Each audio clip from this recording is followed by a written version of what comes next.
말씀을 보면 모든 것이 이제 뒤에 큰 축복을 할 것을 이렇게 말씀하는데 그 앞에 이제 전제가 있죠. 내게 돌아올 때, 그래서 우리 12장에 보면 내게로 돌아오라 이렇게 말씀하고 있고요. 또 13절에도 나에게 돌아올지어다라고 이렇게 말씀을 해요. 그래서 지난주에 있었던 말씀 중에서 우리가 하나님의 어떤 경고의 나팔 소리를 들었을 때 그 경고의 나팔 소리는 우리에게 지금 뭔가 잘못되고 있음을 알려주는 어떤 경고단 말이죠. 그러면 그때 자기가 가던 길을 행하던 길을 멈춰서고 내가 어디로 지금 가고 있는지에 대해서 자신을 살펴본 다음에 돌아오는 것, 이것이 바로 해결하고 말씀을 드렸어요. 그래서 이 히브리어로는 돌아오는 그 해계가 슈브라는 뜻이 있고, 또 헬라어에서는 메타노이아라고 이야기를 해요. 그런데 이 히브리어 말씀에 보면 메타노이아가 메타라는 말 뜻은 초월적이다라는 뜻이에요. 그러니까 뭐냐면 우리가 진정한 하나님의 회개가 이루어지려면 우리가 이 땅에 있는 기존에 우리 사람들이 본성적으로 가 있는 이런 어떤 지식에 의한 어떤 생각이나 이런 것에 바탕된 어떤 그런 사상들은 그대로 가지고 있으면은 회개가 불가능해요. 그래서 뭔가 초월적인 이 땅의 이야기가 아닌 저 높은 곳의 이야기, 그 이야기에 대한 인식과 지각을 가지고 있을 때 진정 회개가 가능한 거예요. 그렇다면 우리가 진정 회개를 한다라면 우리에게 기존에 없던 우리가 죽어있는 그 영이 살아나지 않는 한 새롭게 우리가 하나님의 어떤 영으로 인해서 살아난 나의 영이 있지 않는 한은 회개가 불가능한 거예요. 그래서 원래 썼던 어떤 성경에 썼던 그 말들을 잘 새겨보면 회개라는 것이 어떤 것이 회개인가. 회개가 되기 위해서는 내 생각과 지금까지 내가 살아왔던 방식과 내 생각과 이런 것들이 다 이게 접어지고 새로운 생각과 이런 마음들이 이렇게 소성되는 어떤 그런 역사가 일어나지 않으면 진정한 회개가 뭔지를 모르는 거예요.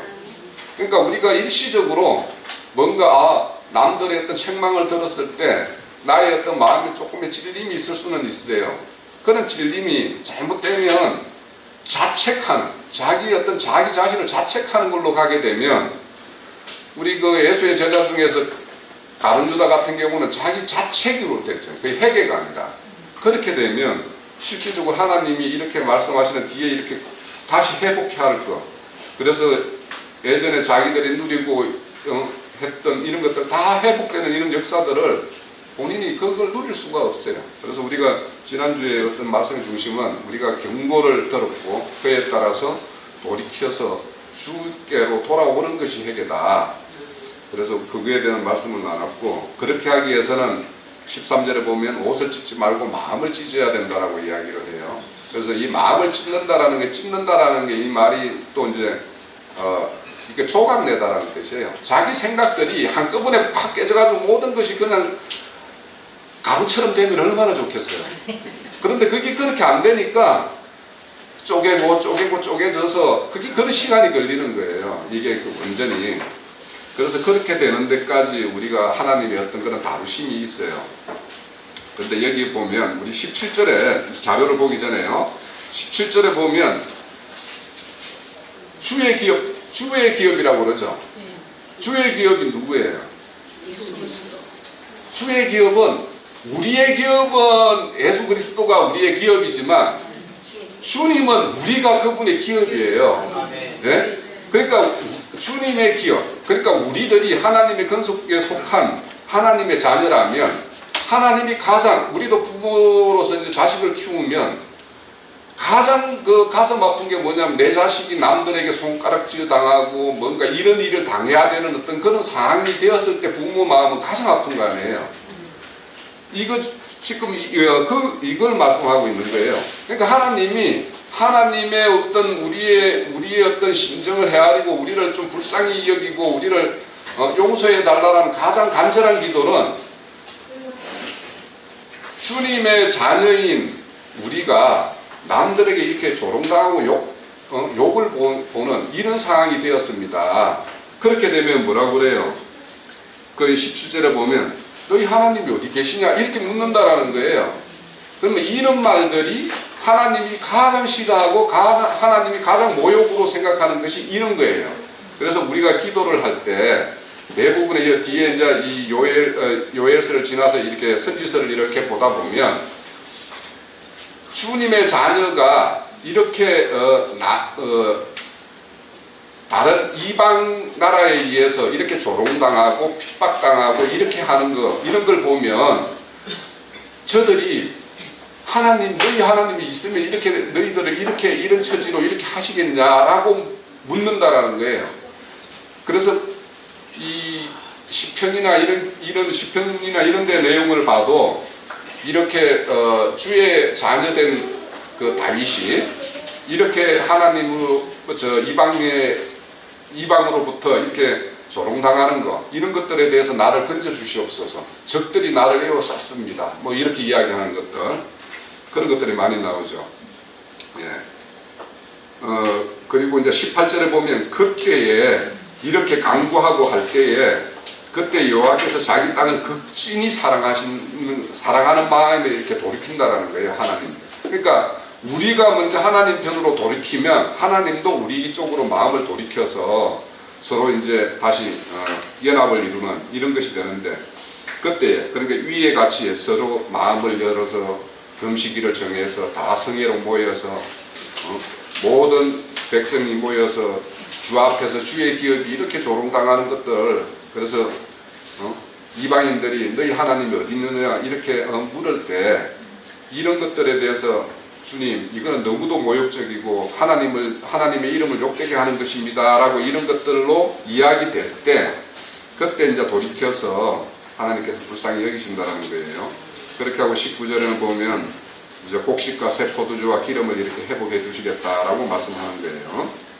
자, 지난주에도 이제 금식을 하라고 이야기하던 12절에 보면 이제라도 금식하고 울며 애통하고 마음을 다하여 내게로 돌아오라고 이러는데 오늘 볼 자료에도 보면 15절에 보면 너희들은 금식일을 정해서 성회로 집회를 가지라고 이렇게 말을 하죠. 자, 우리가 이제 금식에 대해서 우리가 이제 예전에 우리가 교회를 이루던 데에서는 우리 금식들 가끔씩 해봤죠. 저는 뭐 그렇게 경험 많지 않습니다. 금식에 대해서는. 그러니까 교회 일로 금식해보진 않았고 제가 몸을 좀 이렇게 막 몸이 불어서 이렇게는 금식은 저는 해봤어요. 그렇게는 해봤는데 이제 이 금식에 대해서도 우리가 이제 그때 그 시절에 했던 그 금식들이 어째 보면 금식이 참 의미를 잘 몰랐을 때 그렇게 우리가 배골막하면서 뭔가 주 앞에서 막 이렇게 땡깡 비슷한 이런 짓을 했었잖아요. 그죠? 그런데 이제 이 금식도 보면 이제 여기에서 금식하라는 거는 진짜 본래 금식이라는 거는 그 속에 속사람이 그 애통한 마음을 금식으로 표현하는 거잖아요. 사실은 속에 마음이 애통하고 막 뭔가가 나에게 새로운 간절함이 뭔가 일어나면 이 음식 맛이 없잖아요, 사실. 그렇잖아요. 그런 것이 이제 금식의 의미인데 이제 바리새인들은 일주일에 2번씩 금식을 했다고 그러죠. 그래? 그리고 요한의 제자들도 막 금식을 했는데 왜 예수님 제자들은 막 금식도 안 합니까? 이렇게 묻는 것도 나오잖아요. 그래서 이렇게 금식이라는 게 너무 형식화되고 의식화되어 있는 의례식으로 이렇게 지내는 이런 것들이 많이 나와요. 그래서 이제 스가랴서에 보면 바벨론에서 이렇게 포로로 갔다가 돌아온 사람들이 뭐 5월 금식, 7일 금식, 10월 금식을 이거 계속 해야 됩니까? 말아야 됩니까? 이렇게 제사장 여호수아에게 물어서 보내는 어떤 그런 질문하는 게 나와요. 그때 대답이 뭐냐면 너희들이 나를 위해서 금식한 적이 한 번이라도 있었냐라고 이렇게 해요. 네? 다들 그것은 뭐냐면 금식이라는 것이 너무도 형식적이고 의례적으로 이렇게 진행되었다라는 걸 말하는 것이겠죠. 자, 그런데 이제 참 금식이라는 거는 먹을 거 열심히 먹고 먹지 말아야 될 걸 먹지 않는 것이 참 금식이에요. 그죠? 그러니까 우리가 참 진리의 하나님의 말씀들은 열심히 먹어야 돼요. 네? 그러니까 이렇게 우리가 이렇게 끼니 때가 되었을 때 밥 먹고 하는 거는 열심히 먹어야죠. 우리 몸이 요구하고 이렇게 하면.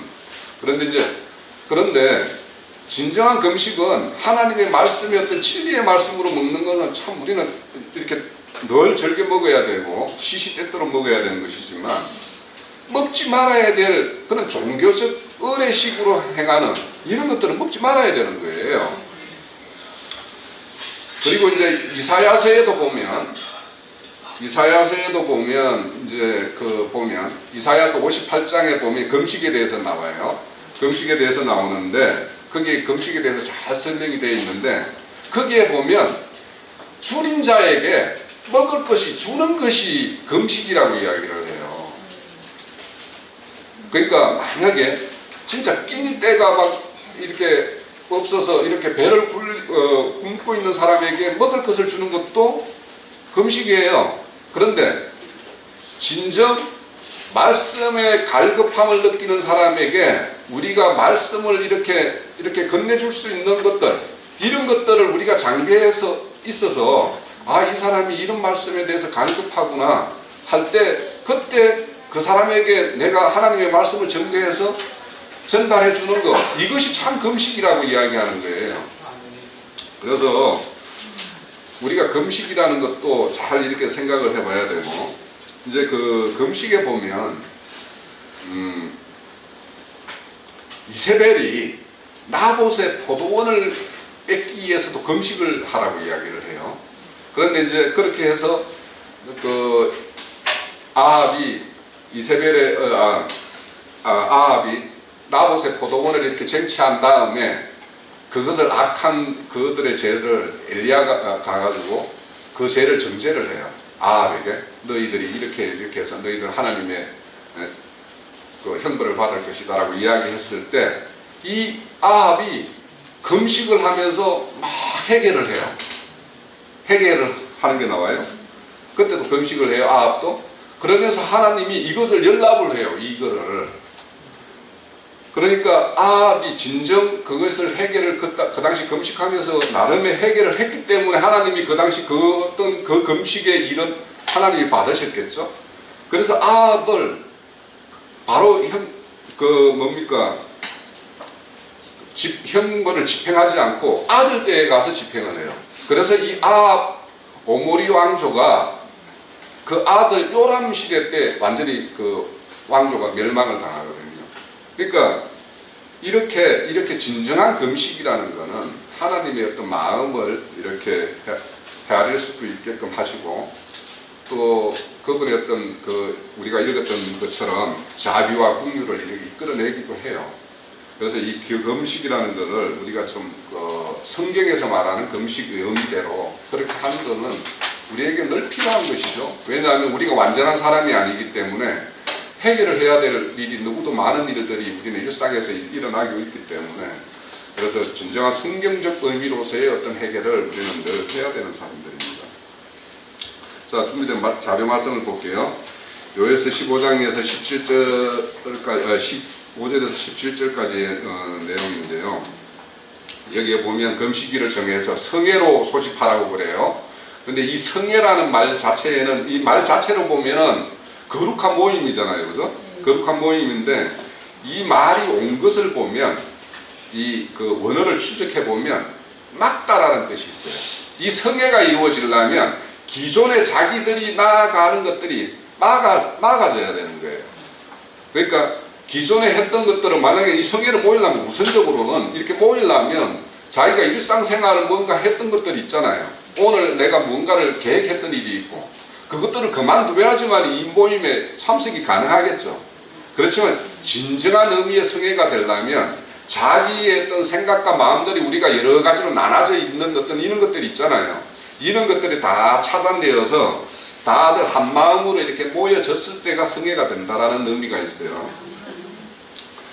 그래서 백성을 모아 그 모임을 거룩하게 하고 장로들과 어린이와 젖 먹는 자와 신랑과 다 모이라고 하죠. 그러면 여기에서 장로에서부터 신랑까지 다 모이라는 것은 모든 나라 모든 백성들이 다 모여야 된다는 거예요. 이게 우리가 여기에서 이제 밑에 자료에도 있지만 신랑 같은 경우에는 전쟁의 군대에 이렇게 동원되는 이것도 1년을 유예받는 것이 신랑이에요. 신명기에 보면 또 이제 이렇게 군대로 모였다 하더라도 약혼한 자가 있느냐, 그럼 약혼한 자가 만약에 네가 군대 가 있을 동안에 이 여자를 다른 사람이 너의 신부를 다른 사람이 취해갈까 해서 너는 집으로 돌아가라고 이렇게 말씀도 하세요. 그러니까 지금 이렇게 그럼에도 불구하고 신랑까지도 신부까지도 다 나와서 이렇게 성회를 하라는 것은 이거는 이 지금 하나님의 예고하는 이 재앙이라는 것은 애가 없다라는 거예요. 모든 그 나라 모든 백성들 어린아이에서부터 장로라면 늙은 자라고 앞에는 늙은 자라고도 이제 이렇게 표현되는데 이런 나이 많은 모든 사람에게도 다 미치는 재앙이기 때문에 그래서 회개하라는 거예요.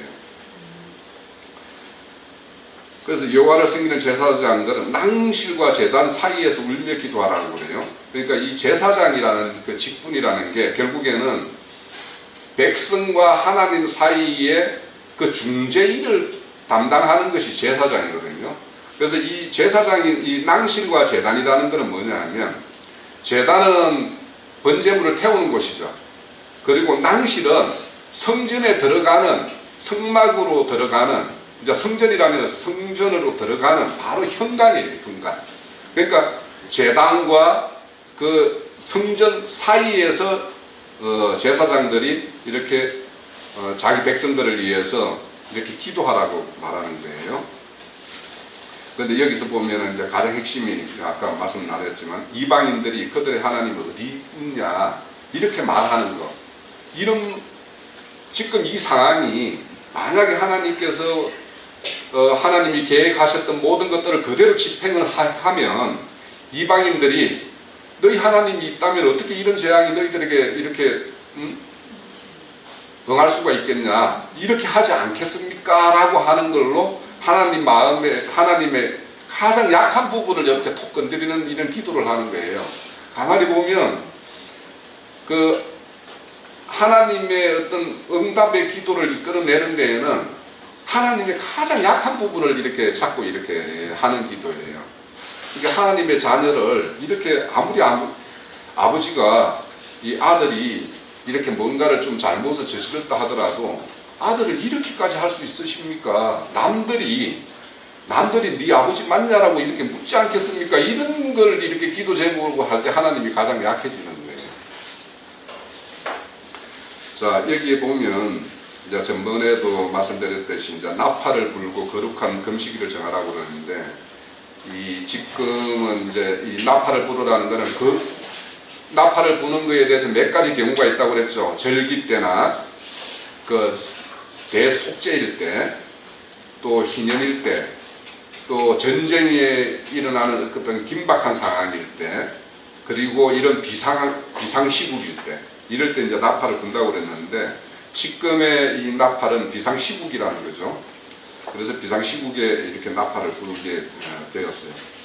근데 이제 여기 보면 이제 이렇게 왜 이렇게 모든 사람을 온 백성들을 모아서 이렇게 하라고 하냐면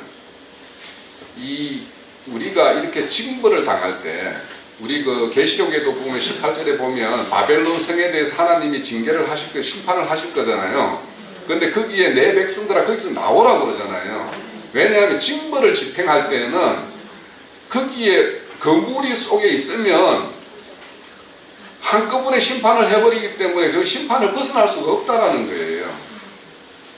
그런데 이제 이렇게 여기 보면 우리가 이제 신앙생활을 할 때 우리가 지난 뭐 한 달 동안 우리 형제님이 그 레위기 12장을 강론하시면서 개인의 구원과 단체적인 구원에 대한 이렇게 말씀을 좀 중심으로 나눴던 것 같아요. 근데 우리가 개인적으로 다 구속을 받았죠. 개인적으로 다 우리가 금기름 붓는 집에 이렇게 왔어요. 다 와서 이제 이렇게 이제 전체적으로 우리가 금기름 붓는 집을 이루고 있는데, 그러니까 개인적 부름은 결국에는 뭐냐면 한 몸을 이루기 위한 것이지 개별적으로 이렇게 각자의 어떤 그냥 성향대로 이렇게 그것들이 표출되는 이런 모임을 하고자 하는 것이 아니거든요. 그래서 우리가 그 전번에 이 모임 이전에 이제 그 수원에서 모임을 가졌을 때는 거기에는 이제 구원관이 각자 개인 구원관이에요. 그래서 뭐냐면 모든 것이 자기 하기 나름이에요, 거기는. 그런데 저도 이제 여기 그 형제님을 다시 만났을 때 제가 가장 그 쇼킹했었고 그때 나한테 크게 이렇게 와닿은 게 뭐냐면 교회라는 거에 대한 이상이에요. 저는 그때 그거를 만약에 그런 거에 대해서 내가 뭔가 하나님, 형제님이 주시는 말씀을 통해서 교회에 대한 이상을 보지 못했다면 저도 아무 여기에 있지 않았을 가능성이 굉장히 많아요. 근데 그것만은 참 맞다.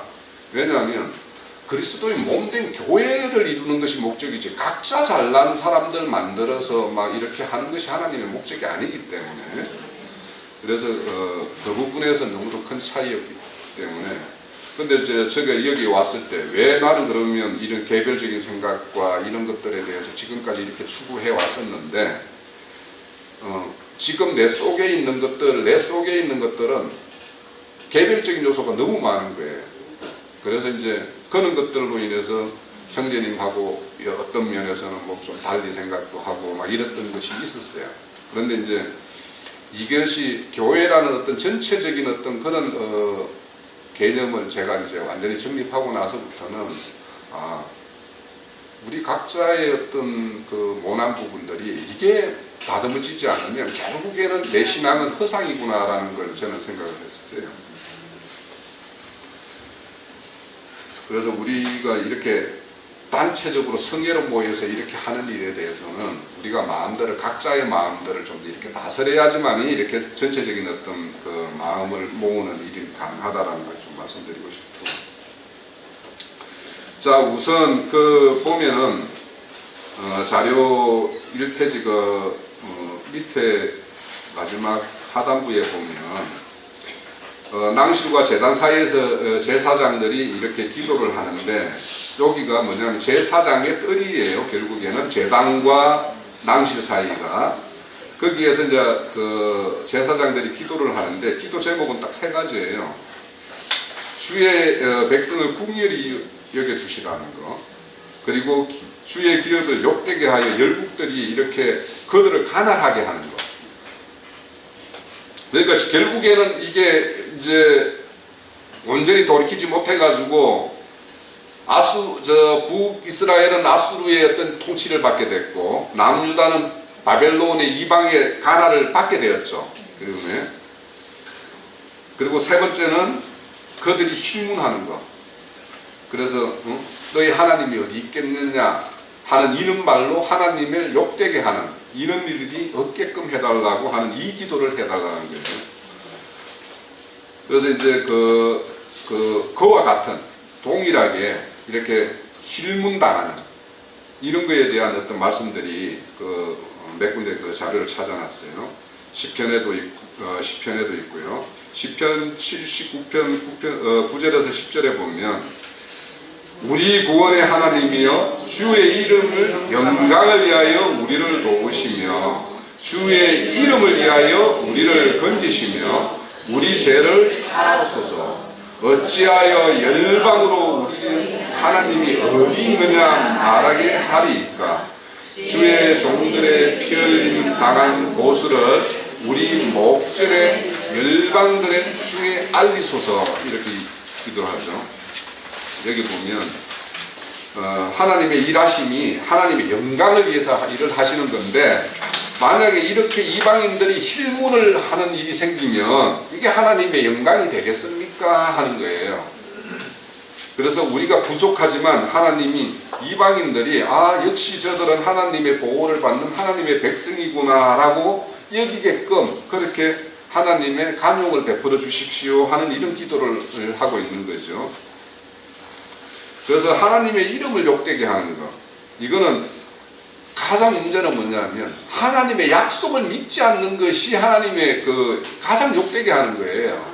그죠?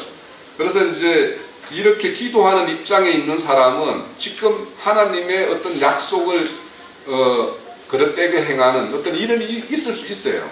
그렇지만 우리가 돌이켜서 이제는 하나님의 약속을 다시 잡습니다라고 이렇게 고백하는 이런 언약 백성으로 다시 돌아오는 것이 가장 하나님을 영화롭게 하는 것이에요.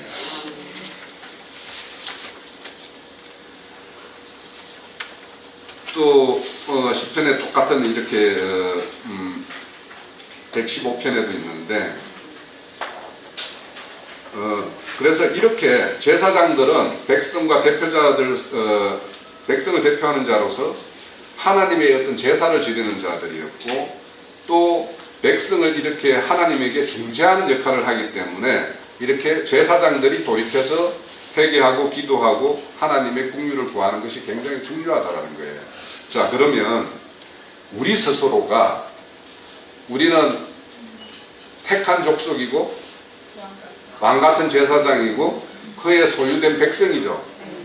그러면 우리가 이런 기도를 우리의 기도가 돼야 되는 거예요. 이런 기도가.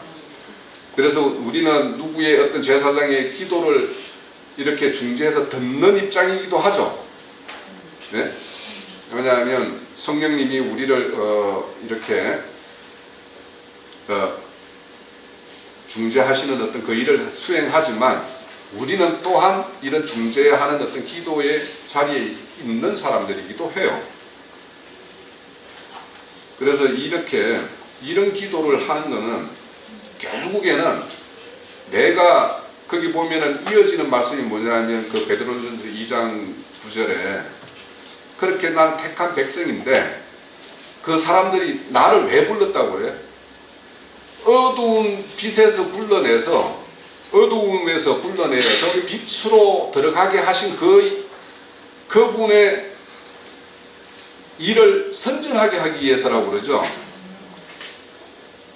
그래서 이런 일을 수행이 가능한 것은 내가 빛 가운데 지금 과거의 어두움에 있다가 빛 가운데로 옮겨져 있는 그 사실을 가지고 있는 사람만이 일을 할 수가 있는 거예요. 이런 중재도 할 수가 있는 거예요. 그래서 이제 우리의 어떤 우리 그저께 이제 형제님이 이 찬양에 대해서 이렇게 댓글을 이렇게 주신 걸 보고서 저도 잠시 생각을 해봤어요. 이 찬양이라는 것은 진정한 찬양이라는 것은 우리 그 신약에 보면 찬양이 헬라어로 할렐루야죠. 할렐이에요. 할렐. 그게 이제 찬양인데 이 할렐루야가 유일하게 나오는 데가 계시록이에요. 그것도 계시록 19장이에요. 19장에 있는 일이 큰 일이 두 가지가 있죠. 어린 양의 혼인잔치가 있고 그 다음에는 이제 대적들을 다 참소하는 사건의 그 일이 있죠. 19장이. 그러고는 이제 20장에 이제 천년왕국이 열리는데 그러니까 어린 양의 혼인잔치에 참여하는 사람은 그 할렐루야 찬양을 하게 된다라는 거예요. 근데 할렐루야 그 찬양 그 앞에 보면 하나님이 통치하시니 할렐루야라는 거예요. 그러니까 우리가 진정 찬양이 되려면 내 안에서 하나님이 온전히 나를 통치하는데 그 통치가 너무도 나에게 안위가 되고 나의 안식이 되고 나의 평안이 되는 그런 사람에게서 나오는 것이 찬양이거든요. 그죠? 그래서 우리가 이렇게 하나님의 온전한 통치를 받고 그 통치 가운데 있는 사람만이 이런 제사장의 일을 할 수가 있는 거예요. 지금 이런 중재의 기도를. 자, 그리고 이제 그 레위기 11장을 내언급한 거 보면 45절에 그 보면 나는 너희의 하나님이 되려고 너희를 애굽 땅에서 인도해 내셨다고 그러죠. 그러니까 하나님이 참 이런 거 보면 참 하나님이 이렇게 인간적인 생각으로 보면 답답하세요. 왜냐하면 이 인간을 만들어 놔놓고 그냥 그 하나님이 되기 위해서 이렇게 애를 쓰시는 거예요. 이런 거 보면 그죠? 그냥 하나님 되시면 될 텐데 그냥 이 좀 부족하고 뭔가 이 곁길로 가기를 이렇게 쉽게 하는 이런 인간들을 지어놔놓고는 이렇게 속을 새기면서 하나님이 되고 싶어 하시는 거 보면 이 참 그래요. 네. 근데 하나님이 되시기 위해서는 그분이 하나님이 진정 되기 위해서는 그들의 백성이 있어야 되죠. 그들의 자녀가 있어야지 하나님이 되는 거 아니에요. 그죠?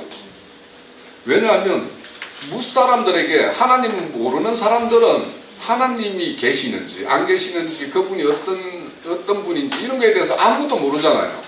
그러면 유일하게 하나님이라고 칭함을 받을 수 있는 사람들은 하나님을 아는 사람들이에요. 그죠?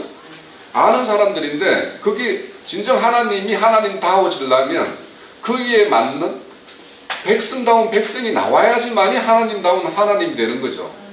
그분이 진짜 아버지가 되시려면 그의 자녀다운 자녀가 나와야지 하나님이 진정한 아버지의 하나님이 되시는 거죠.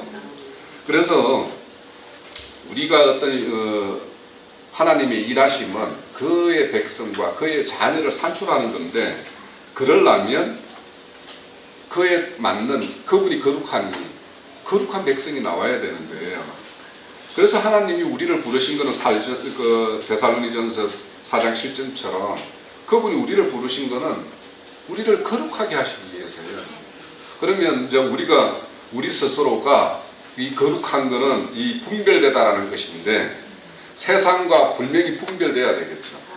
우리가 과거의 어두움에 있을 때 좋은 거라고 생각했던 것들이 지금 보면 참 유치하고 아무 가치 없는 무용이었구나라는 걸 우리가 알았을 때 진정한 구별이 되는 거예요. 그죠? 네. 자, 요에서 2장 18절에서 20절에 보면 그때 여호와께서 자기 땅을 극진히 사랑하시어 그러니까 이거는 먼저 회개하고 돌아올 때죠. 돌아올 때 그때에서 비로소 자기 땅을 극진히 사랑하시어 그의 백성을 불쌍히 여기실 것이라 여호와께서 그들에게 응답하여 이르기를 내가 너희에게 곡식과 새 포도주와 기름을 다시 회복해서 흡족하게 해주신다고 그래요. 그리고 너희를 다른 나라로부터 욕을 당하지 않게 할 것이고 또 너희들을 북쪽 군대를 메마르고 적막한 땅으로 내쫓았고 앞에 부대는 동해로 뒤에 부대는 서해로 이렇게 한다고 그래요.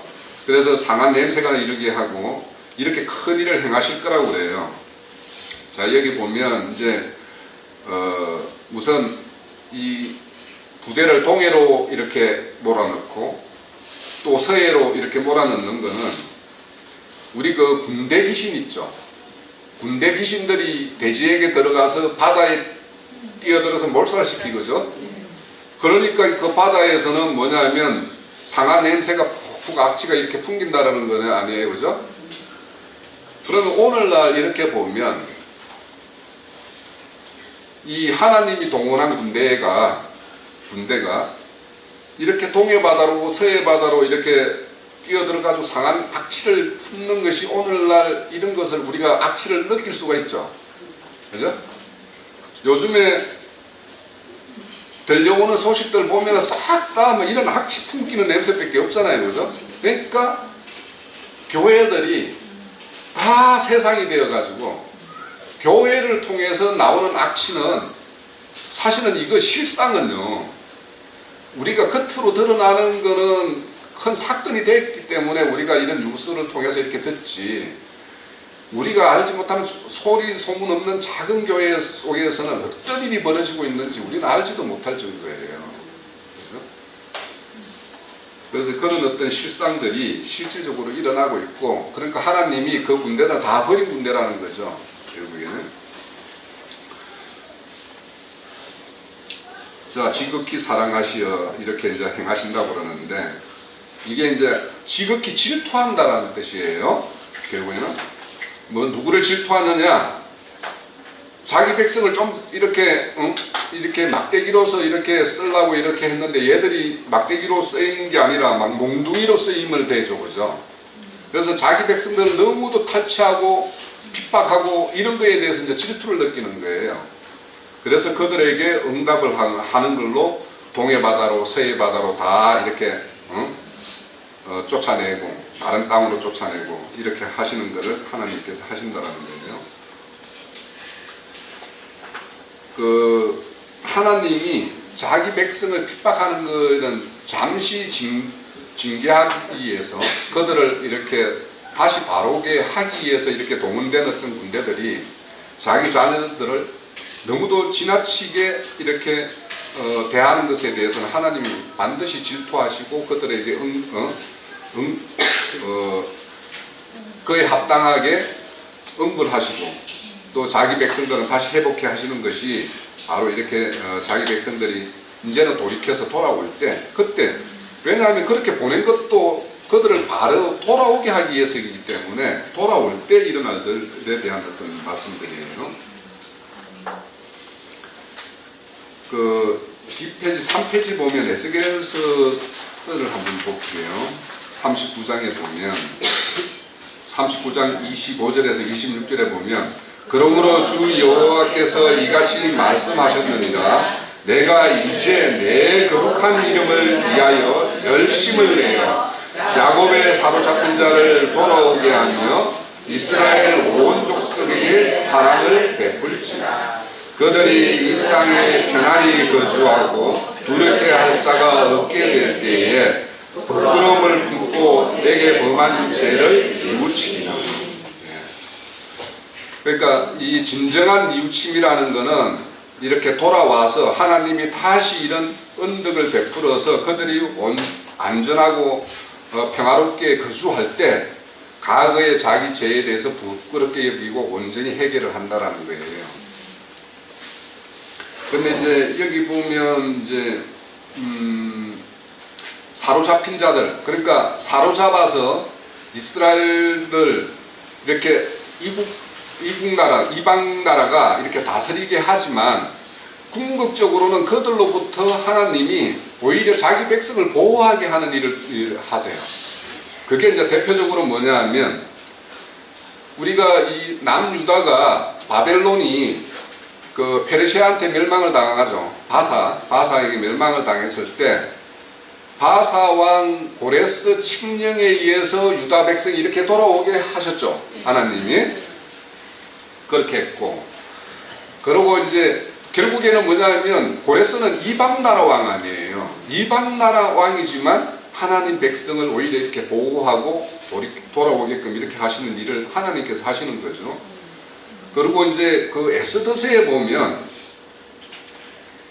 아수에로 왕이 하만의 그 계계에 의해서 유다 백성들의 어떤 다 멸절시키라는 조서를 이렇게 발송을 했었죠, 그죠?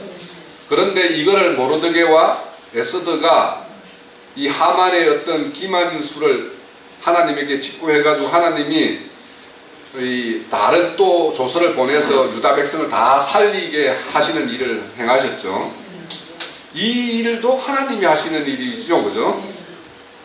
그리고 느헤미야 때 아닥삭스라가 이 아닥삭스라 술 맡은 가는장이었어요. 그러니까 이방인 중에서 그러니까 아닥삭스라 입장에서는 느헤미야가 이방 사람이잖아요. 자기 민족이 아니잖아요. 자기 민족이 아닌 사람을 술 맡은 가는장을 시킨다라는 것은 있을 수가 없는 일이죠. 술 맡은 가는장은 뭐냐면 왕의 상에 올라가는 술들에게 독이 있는지 없는지 이걸 검사하고 이렇게 하는 사람이 술 맡은 가는장 아닙니까? 그러니까 가장 왕이 신임하는 사람에게 그 일을 맡기는 일인데 이 일을 그 느헤미야가 수행하고 있었죠. 그러다가는 이제 느헤미야가 그 예루살렘의 성전은 이렇게 건축이 되었지만 여전히 성벽이 허물어져 있고 이런 것들을 이제 그 소식을 듣고 이제 왕에게 직고해가지고 이 아닥사스라 왕이 그 성벽을 재건하는 재정도 지원해주고 그 느헤미야를 직접 네가 가서 그 중건하고 와라 해가지고 이런 조치를 하게 했죠. 이렇게 하나님이 실질적으로 그들에게 이렇게 그들의 어떤 죄에 대해서 형벌을 집행하기 위해서 그 땅으로 포로로 잡혀가게 했었지만 궁극적으로는 그 이방 왕들의 손에 의해서 다시 회복되게 하는 이런 일을 하나님께서 행하셨어요. 이렇게 할 때 이런 일을 다 경험했을 때 뭐냐면 내가 다시 예루살렘에 돌아와 가지고 하나님 성전을 바라보면서 그때야서 비록 이제 완전한 해결을 한다라는 것이 에스겔서 39장의 말씀이에요. 그래서 에스겔서 39장 이후에 보면 에스겔서 40장에서부터 이제 실질적으로 에스겔서는 이제 새로운 성전을 이렇게 이야기하는 이야기가 40장부터 나오거든요. 그러니까 진정한 회개가 있을 때 성전이 이루어지는데 에스겔서 성전은 실질적으로 우리의 어떤 심령 성전, 네? 그리고 우리의 온전한 이렇게 이 땅에서 보여주는 어떤 온전한 교회의 모습 이런 것들을 이제 말하는 것이 에스겔서의 어떤 내용들이에요. 그렇게 하나님께서는 이렇게 회개할 때 그들을 온전히 회개할 때 하나님의 어떤 마음속에 있는 그 뜨거운 사랑이 다시 그 백성들에게 국률로서 이렇게 입혀지는 어떤 그런 것으로 회복이 이루어집니다. 그래서 여기 보면 이제 큰일이라는 말씀이 많이 나오죠. 그래서 이제 제가 며칠 전에 그 시편 126편의 어떤 내용도 이제 올렸는데 거기에 보면 큰일이라고 이제 이렇게 말해요. 하나님의 큰일은 이렇게 이방 군대를 동원해서 하나님의 백성들을 이렇게 징벌하는 것이 큰일이 아니라 징벌받은 그 백성들을 다시 회복시키는 것이 하나님의 큰일이라는 거예요. 그러니까 우리가 하나님의 큰일을 경험하고 그렇게 하는 것은 돌아온 사람만이 돌아와서 그분의 행사를 온전히 처음부터 경험한 사람만이 하나님의 큰일을 알 수가 있는 거죠. 경험하게 돼요. 자, 그렇게 해서 온전한 회복을 말하는데 온전한 회복을 하기 위해서는 우리에게 하나님의 백성으로서 욕을 당하지 않고 수치를 당하지 않게 하기 위해서는 그분이 우리에게 보내준 것이 뭐냐면 성령님이에요. 네? 그래서 우리가 오늘 본 이 자료 뒤에 보면 바로 하나님의 신을 부어주는 이야기가 바로 이어지는 거예요. 그래서 온전한 수치를 당하지 않고 온전한 회복을 이루기 위해서는 성령님이 오셔야지만이 온전한 회복이고 온전한 안식에 들어갈 수 있다는 것이 이제 이 에스겔서의 마지막 이제 결론으로 가고 있거든요. 그래서 이제 성령이 임하면 과거에 우리가 매여 있던 썩을 것이 무엇인지, 허탄한 것이 무엇인지 이런 것들에 대해서 진정 알게 되고 이런 것들로부터 해방될 때 우리는 진정한 하나님의 어떤 안식이 주어지는 거죠. 수욕을 당하지 않게 되고 우리가 이 세상적인 것에 매여 있으면 하나님의 백성이 세상적인 사람들이 추구하고 하는 것들에 매여 있으면 그만큼 수욕을 당할 수밖에 없어요. 왜냐하면 하나님이 그거를 추구하는 것을 그대로 두면 하나님 자녀가 잘못 가는 것을 그냥 방기하는 것이 되는 거 아니에요. 그렇기 때문에 그걸 막아선단 말이에요. 그 막아서는 과정에서 수욕을 당하게 되어 있어요. 그러니까 우리는 그분의 온전한 회복을 위해서는 세상적 가치, 이전에 우리가 추구했던 가치, 그것이 어둠의 세계거든요. 그것이 어둠이라고 알아야 돼요. 그것이 어둠이었고 내가 이제 빛으로 왔으니까 우리 금은은 뭐라고 그랬어요? 앞날에 한란날에 아무 소용이 없다고 그랬잖아요. 우리 구원하지 못한다고 그랬잖아요. 그런 거는 너무도 우리는 뭐 많은 세상적인 걸로도 사건들로도 경험을 할 수가 있잖아요. 자, 그 북방나라에 대한 이야기는 우리 선지서에는 많이 나옵니다. 그래서 에레미야서, 에스겔서에 이렇게 보면 큰 구덩이가 북방으로 온다라고 이야기를 해요. 북방에서. 그런데 이제 이거를 근원을 좀 이렇게 추적해 보면 왜 하나님의 대적들은 북쪽에서 올까? 그거는 이사야서 14장에 보면 아침의 아들 계명성이 어디에다가 자기 보좌를 틀고 북극성이라고 그러죠, 그죠? 네. 그래서 내가 하늘의 묵별보다도 높은 자리에 내 자리를 앉겠다. 북극산 지폐 위에 내 자리를 이치하겠다. 이렇게 하는 것이 아침의 계명성이거든요. 그러니까 이 북쪽에서 오는 것을 즉 군대로 이야기를 하고 있고, 실질적으로 이제 이 예루살렘 성으로 기준해서 이렇게 보면 북쪽에 아시리아가 있었고 아람국이 있었고 또 그 시리아라는 나라가 있었고, 그래서 다 이 이스라엘 백성들을 괴롭힌 나라들이 다 북쪽에 위치하고 있어요. 지형적으로도. 그렇지만 진정한 북쪽이라는 것은 이 사탄이 보좌를 가지고 있는 쪽이 북쪽이기 때문에 북쪽 군대라고 이렇게 표현하는 것이 있죠. 그리고 이제 성막에서도 제물을 짐승 제물을 어디에서 잡아요? 북쪽에서 잡아요. 북쪽에서. 자, 메마른 땅으로 쫓아낸다. 여기에서는 하갈이 쫓겨난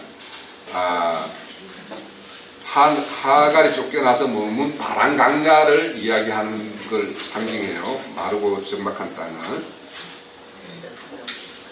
그리고 이제 거기에는 물이 없다고 그러죠. 생수가 없어요. 마실 물이 없는 것이고, 거기에는 그 세계는 가란 땅에는 하수물만 흐르는 거예요. 그래서 땅의 예루살렘은 이 하갈이라고 이야기하는데, 이게 세속교회예요. 세속교회는 우리가 마실 수 있는 생수가 흐르는 것이 아니라 애굽의 하수물만 흐르게 되죠. 자, 그 마태복음 12장에 보면은 더러운 귀신이 물 없는 곳으로 쫓겨간다고 그러죠. 그죠? 그런데 이제 이 말씀에서 우리는 이제 가장 중요하게 생각할 것은, 성령에 의해서 귀신을 쫓아내면 그에게 하나님 천국이 임한다라고 이야기하잖아요. 그런데 하나님의 이름에 힘입어서 이제 귀신을 쫓아냈으면, 그러면 여기 보면은 그 집이 비고 청소가 되어 있다고 그러죠.